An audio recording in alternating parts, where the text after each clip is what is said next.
Setiap hari kita solat dan kita baca Quran.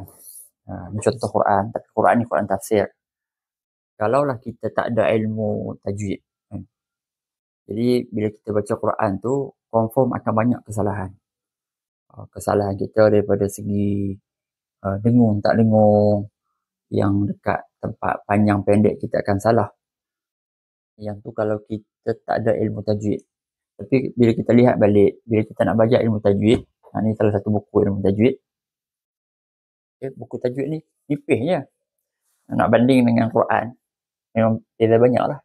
Tapi dengan sebabkan kita belajar ilmu tajwid yang dalam kitab yang nipis macam ni lah, yang membolehkan kita baca Quran, tu baca dengan betul, tak salah daripada segi bacaan, tak salah daripada segi ilmu tajwid. Itu bab ilmu tajwid. Macam mana pula dengan bahasa Arab? Di depan saya ni ada satu kitab Mutajrumiyah, ni kitab asas bahasa Arab. Kitab ni pun nipis je. Kalau nak banding dengan Quran, nipis je.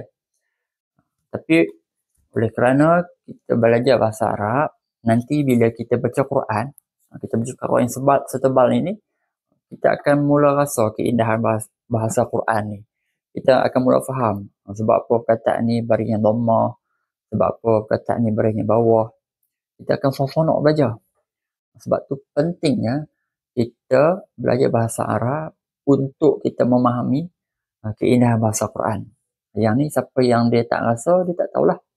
Man lam yadhuq lam yadri. Orang yang tak rasa, dia tak tahu.